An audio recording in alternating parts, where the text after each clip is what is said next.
Okay. I feel like I should have a song, like a Well, you can Guardians of the Galaxy song. You can think of one, and then we can put it in later. Put it in there. If you like pina coladas. It's just because that's what we heard it last That's what we were listening to in the car. We made ourselves listen to the soundtrack on the way home so we wouldn't talk about the movie in the car.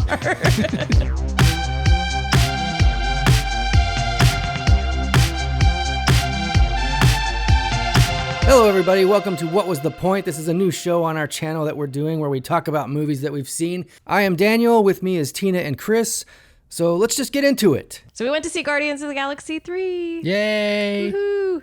I was sitting in this movie going, this is James Gunn's Return of the King to me. Like, this is Yeah. the end of this massive trilogy in this story with these characters that are my personal favorites of the MCU, and doing this big conclusion in a way. And at the same time, I felt like it was like really intimate to James Gunn's characters of Guardians. Like it is after this whole run of all the other films that they're involved in, but also just like very much about the Guardians of the Galaxy and who cares about the rest of the MCU. It felt special. It felt really special. I guess just jump into it. Like, I love it. I think it's easy to say we probably all love it, but I don't want to speak for I each love of it. you. What did you? Yeah, I thought it was great. The first Guardians is my favorite MCU movie, Yeah. and this feels like this is in that same breath. Yeah. I felt like the second one was maybe a step down, and this feels like it's back. I don't even want to argue about that, but I love them all. I think the first one's good, the second one's good. This one, I may be revealing too much about myself, but I'm like trying to not ugly man cry at the end of the movie. Same. I so almost ugly man satisfied. cried. And I was very, very on board with this movie. Yeah. Yeah. Go ahead, Chris. You do the summary. Summary is this is the final chapter of the Guardians as we know them, with also dovetailing a Rocket Raccoon origin story. Yeah. Yeah. Those are the two main plot threads through the whole film, and how they weave together is pretty special. That's pretty much all you need to know, because I would say things like who they're up against. Yeah. It's not really the thing that I'm like, oh, that was the coolest part. I thought the High Evolutionary was one of the best villains that we've seen in the MCU since Thanos, as far as being terrifying and having a goal that is almost very frustrating, godlike and disturbing and wrong, and I just Yeah. You're like- against him all completely. It's nice to have a villain that doesn't have any redeeming qualities. I feel Right. like with a lot of movies now, they really want to go overboard in making a villain relatable and have, a side of their story that you're like, okay, I can kind of, understand maybe why, they think that way. But this one is just unrepentantly evil. Awful. He just checks the boxes. This one, he's mean to animals. Yeah. Check. got it. He's You mean want- to his employees. Check. I would say I definitely recommend this, but we were all kind of saying might be too severe for children. Yes. Yeah. It's The most definitely. violent Guardians we've had. Pretty tough, but very effective. Yeah. Yeah. Most of the people that are listening to this aren't Want that, worried about those little sweet children that like my son. Yeah, I completely recommend it. If you like Guardians at all, you cannot miss it. Yeah, if you like space, if you like science fiction, if you like just weird stuff on screen, this movie's got it. But also, it's got the heart and the just the exciting set pieces that you're also looking for. Yeah, this is my favorite MCU movie since Endgame. So 2 thumbs up all around. 2 thumbs up all around. Yeah. Absolutely. Cool. Yeah. All right. Let's So just jump into it. spoiler alert. James Gunn has always had family storyline interwoven with all the characters of like giving they're the misfit team that didn't know they needed each other, and then they were the family they needed all along. And this one was like, this is the step after that, where now what happens when death is approaching? And that's where it felt super rough for me. I was like, this is too relatable, like people can really connect with the idea of like when you know your time is limited. And so maybe I'm not saying this right. No, but, that's- I really liked that how well it was just kind of bringing up the concept of that they were family. They're the family members that are fighting, And Mantis is at one point saying like, "You don't get to talk to him that way." It's like no one's allowed to make fun of my brother but me. Yeah. And well, I felt like this movie took Misfit movie to like a whole new level, and the idea that everyone has value no matter what. And even the scene where they're freeing all of the crazy creatures and Mantis gets scared and she's like, "It's not you. It was something scary behind you."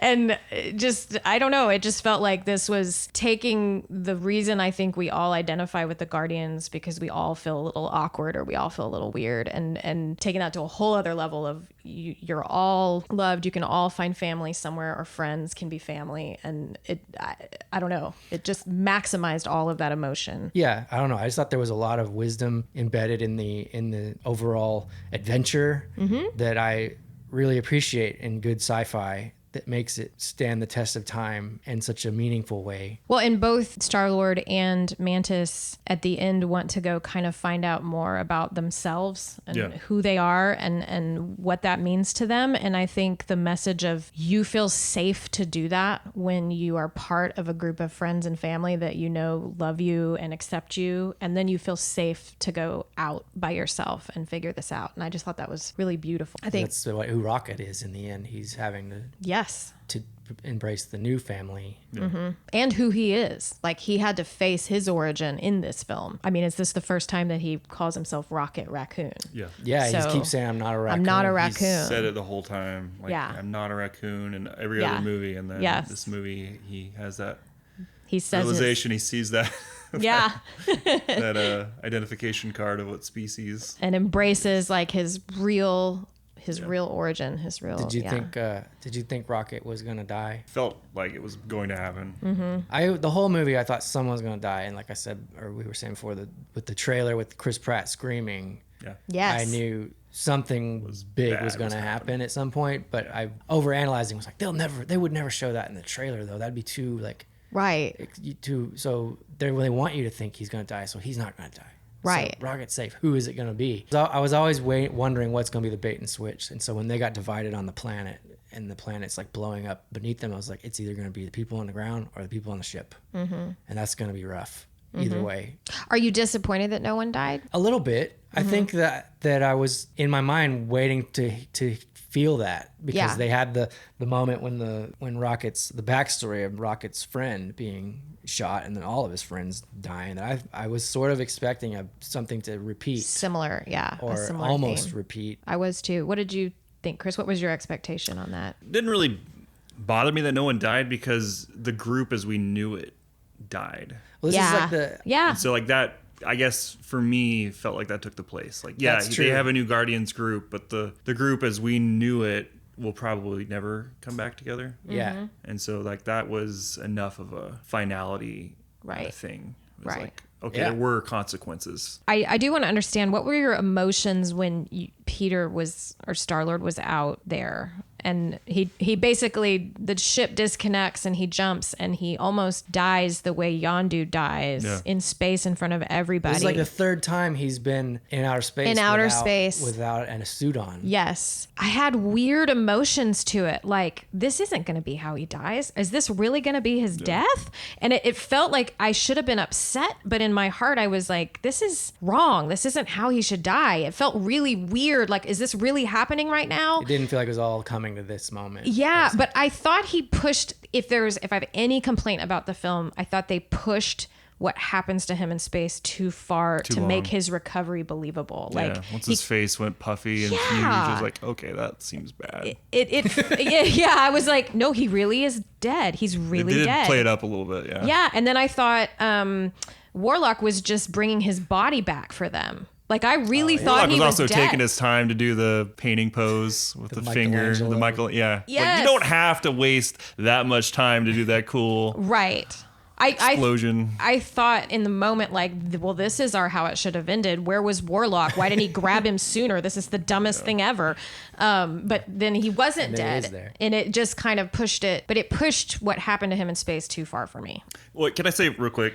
I'm so glad that we got another movie of Star-Lord being charming and like smart. Yeah.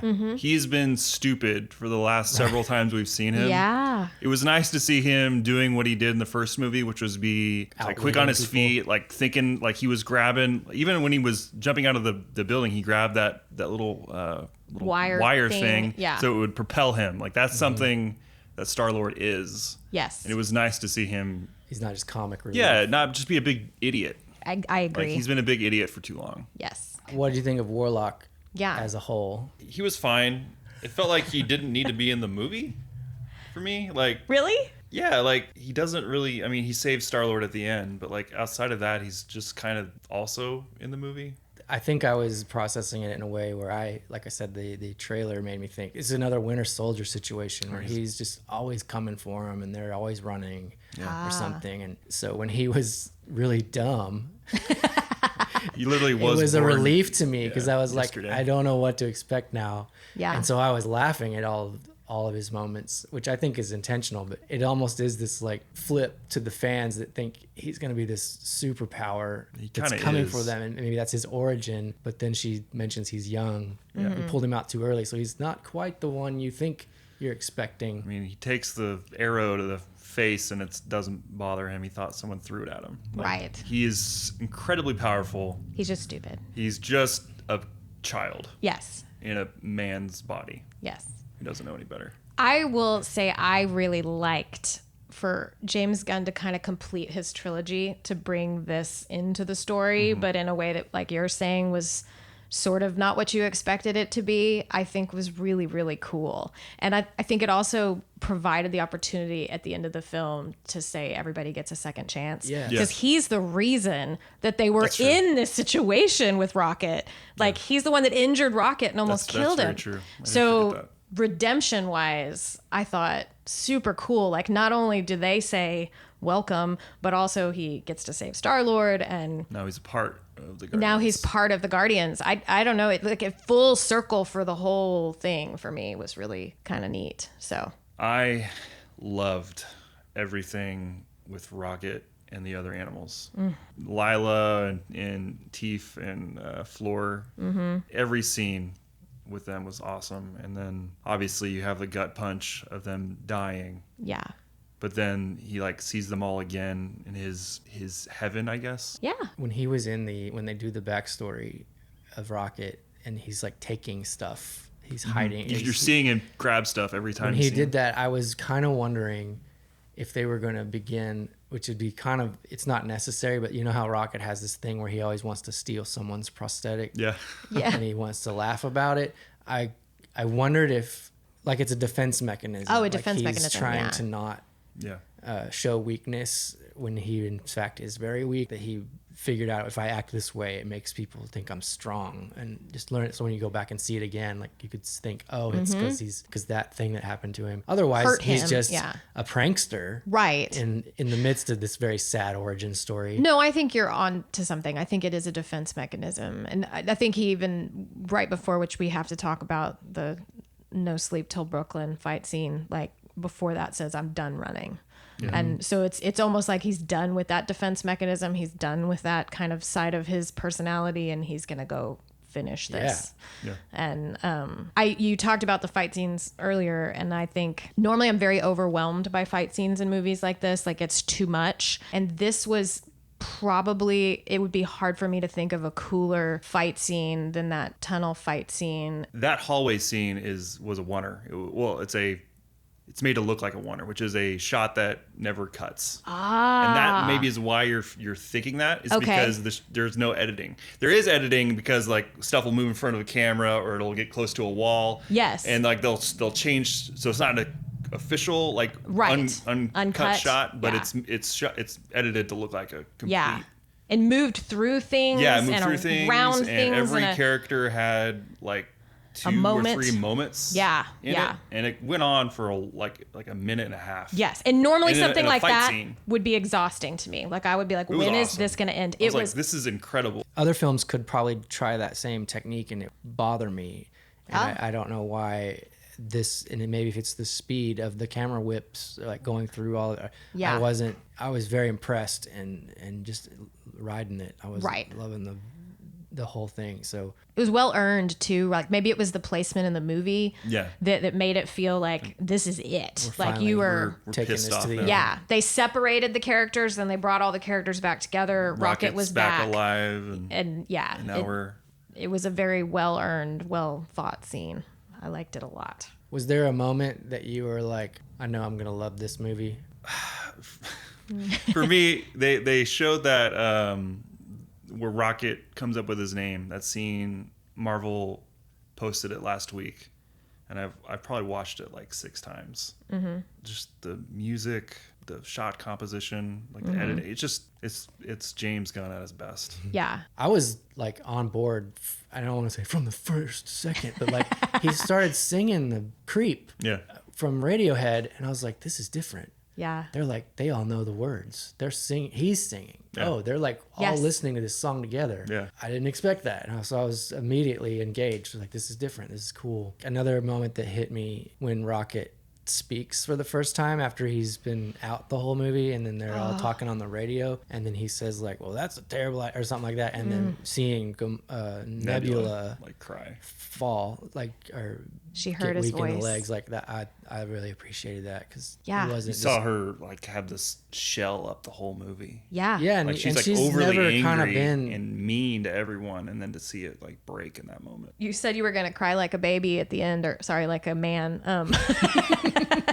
Ugly man cry. An ugly man cry. What was that for you? What I think was that just moment? the overall execution of them all being alive in the end, just thinking like the whole town is together and they've saved the animal. It's so silly, but like the idea of them just rescuing everyone, and like you said, all the arcs of change and growth, and hinting that, you know, are Star-Lord and Gamora ever going to be the same? Maybe not, but she still gives him the pass of like, you know, I see that we could have had something. I just thought there were beat after beat of just very sweet goodbye moments of letting everyone go their separate ways in a way, but they're also told in a way that it's like still really great. And then I can even go back maybe years from now and be excited to see them all again, but it's still a good happy ending Yeah. for everyone. Can I say something really sappy? So Gamora understands Groot at the end. Like she's part of the family now. And so suddenly she's able to understand what Groot is saying. Oh, I didn't catch that. Yeah, that she says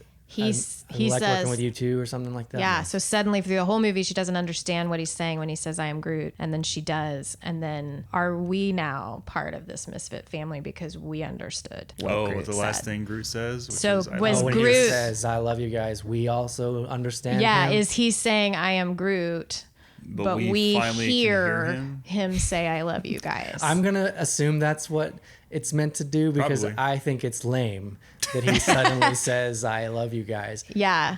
I don't think he's saying I love you. I mean, I think he's saying I am Groot, but we're hearing I love you guys because we now are now part can of understand what he we says. can now understand Groot as Yeah. well. Yeah. That's cool. That's how I took that. It made me emotional. And then you weren't born to be a destroyer. You were born to be a dad. I about lost it.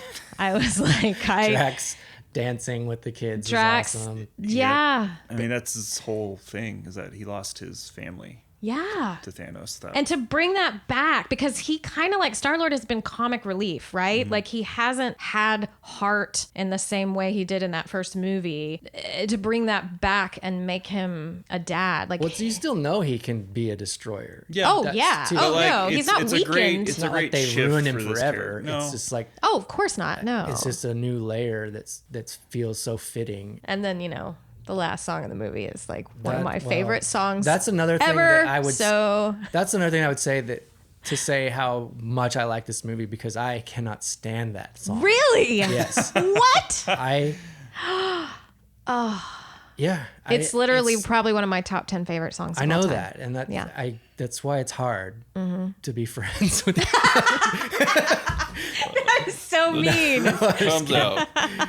No, but as soon as I heard the, oh gosh, this is the last song, but it didn't Dog ruin it days for are me. over. Yes. Yes. I will say I am glad that this movie switched decades. Oh Yes. yeah, it only stayed. And this in one the- was like, here's basically. Yeah, I Several mean, more opening years. with radio. Yeah, because yeah. We've had this Zune for a while, and we've Star-Lord's been exploring the he's found the even library. Rocket was like, let's talk about different genres of music in the post credits. So it's Yeah. like they've expanded. So, what was the point? But what was the point?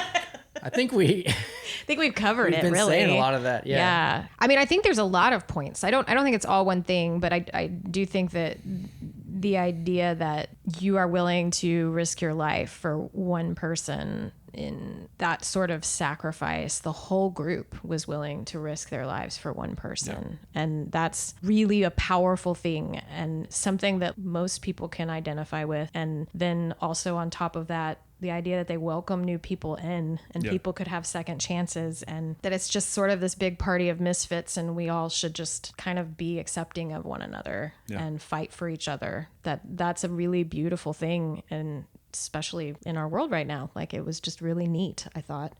I mean, I think I agree with that very much. The idea of the family and your sense of time, that you don't always get to have your way, and you don't know how long things will last.